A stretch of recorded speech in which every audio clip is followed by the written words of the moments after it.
our conversation with the great Rosie O'Donnell. She was here yesterday. She's back today. Her new movie, America, premieres tomorrow night at 9 p.m. on Lifetime. So, please welcome Rosie O'Donnell.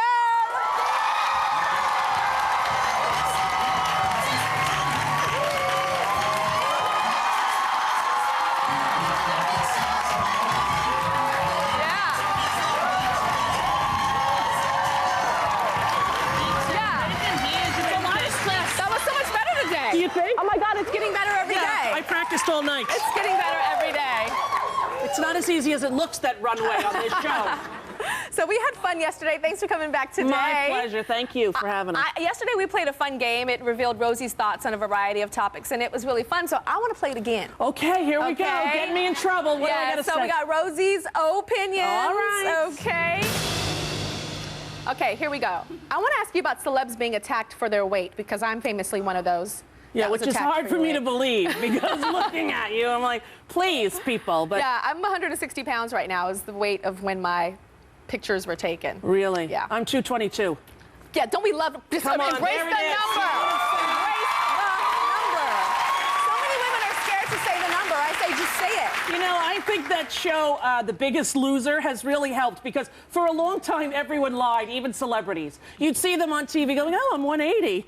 Cut to that show where women who look the same size as you are on there with getting weighed in a sports bra, and like there's no more illusion, people. You know, so I love when celebrities still try to lie. To lie. And say, oh, I'm really perking up. I'm almost 190. I'm thinking, my ass, you're 190. You know, that's my goal weight, honey. But yeah, you know, it's a tough thing, and you just really hope that kids today are able to, especially young girls, feel their strength as a woman and as a female in our society when it's so hard. You know, all my kids are fit, which is interesting, probably because they're all adopted. They don't have my gene pool, but they help me with my weight. Yeah. So after Halloween, they go to me, Mom, we're hiding our bags. The Halloween bags. They hide their candy. They know for me the month of November is hell, because I'm in my bed and it's 11:15 and I'm thinking there are Raisinets down one flight. So they hide them. And I just came back from Miami last week with my little 9-year-old, and we were on the boat, and he ran in to get a drink, and I said, buddy, you know, get me a water and get me a Hershey bar. And he stopped and he turned around and he said, Mom, surely we can eat something more healthy than that.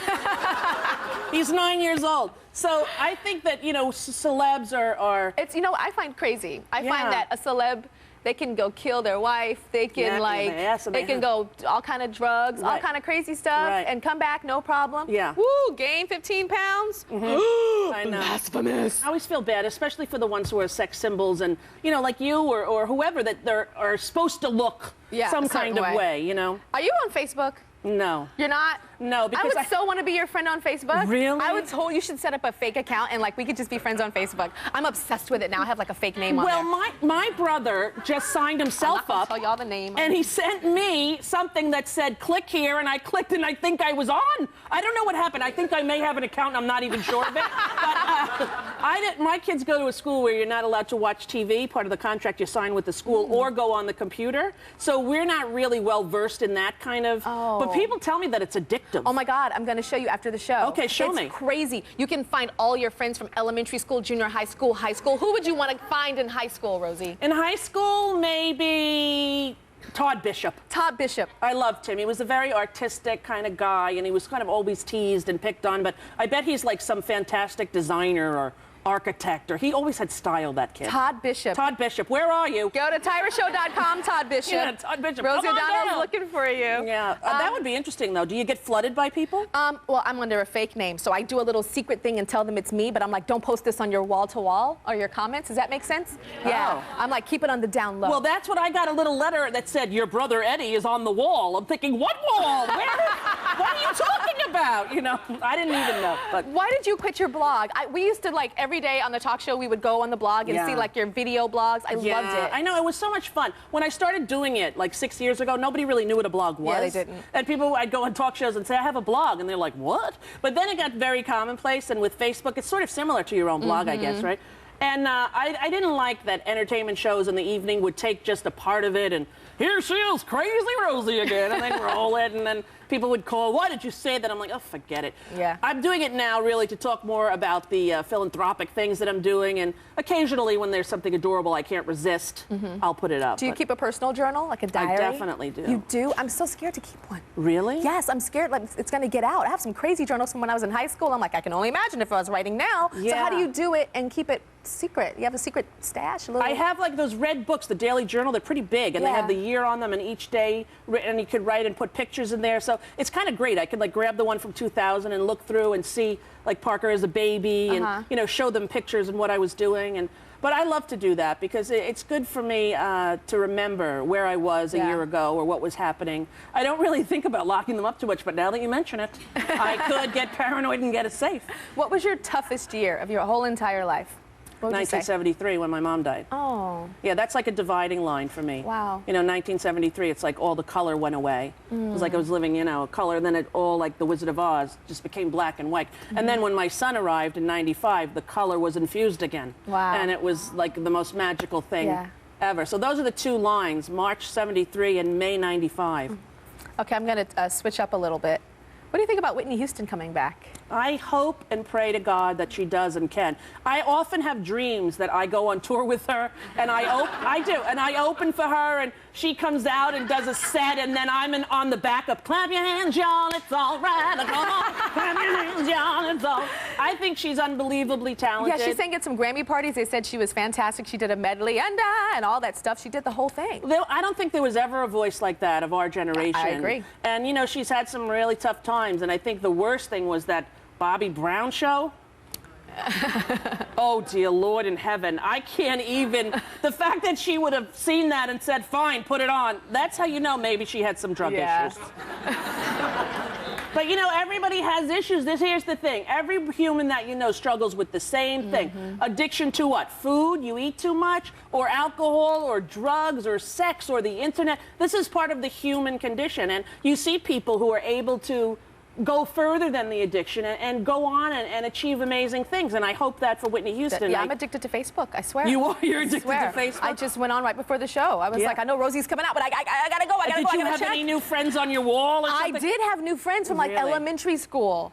And do you, like, you put in, do people believe that it's you, or is it? I have to do secret things that only they know I would remember. Oh. That's what you have to do, Rosie. So when you find, what is his name, Todd? Todd Bishop. Todd Bishop, make sure you say some stuff that only Todd would know. I'll say, remember Billy Sheeran in 8th grade when he tripped you on the way out of football? Send. Exactly. Right. I got to ask you about the Jonas Brothers. They are like the biggest phenomenon in the world. They're big. And my niece, Katie, she is just addicted to them, and it was one of the best things that I could give her. You know, my best friend is Jackie. She's my best friend since I'm 3, and I went across the street at 3 and I knocked on her door and I said, do you have anyone here who's 3? And her mother said yes. And I went in. Are you serious? And we're best friends still. She lives 15 minutes from me. So her daughter, Katie, is 16 now. And she said, you know, we tried to get Jonas Brothers tickets and we couldn't. And Jackie's always going, you know, you shouldn't just get her everything. You always get her everything. It's not right of you. I'm like, I know, it's horrible. I went behind her back. I got her like 3rd row, Jonas Brothers. And she called me from there. Isn't this night of my life? I gotta go. Click. But I think that they're fantastic. Yeah. There's always groups like that. I don't know if you're way too young. Does anybody remember the DeFranco family? Heartbeat is a love beat. I was obsessed with the DeFranco family, but I think the Jonas Brothers may last a little longer. Yeah. Okay, tell me about tomorrow night at 9 p.m. on Lifetime. Yes. What's that about? That's the movie America that when 2001, right before my show ended, a staff member handed me a teen novel on the way out to go to a flight to L.A. I read the book on the way to L.A. I was in L.A. for 2 days, and by the time I flew home, I had written the script. So it was so good, and it won all kinds of awards for literature for teens.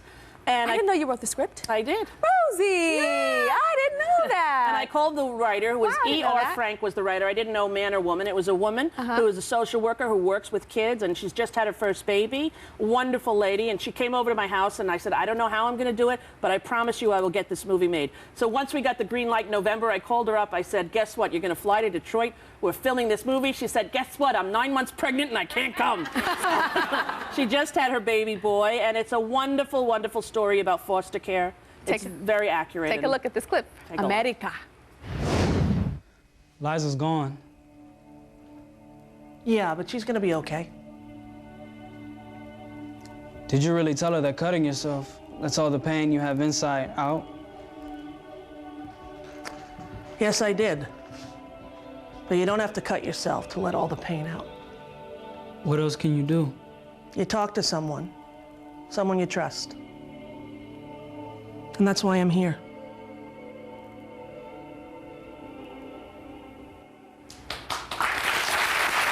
You're a beautiful boy.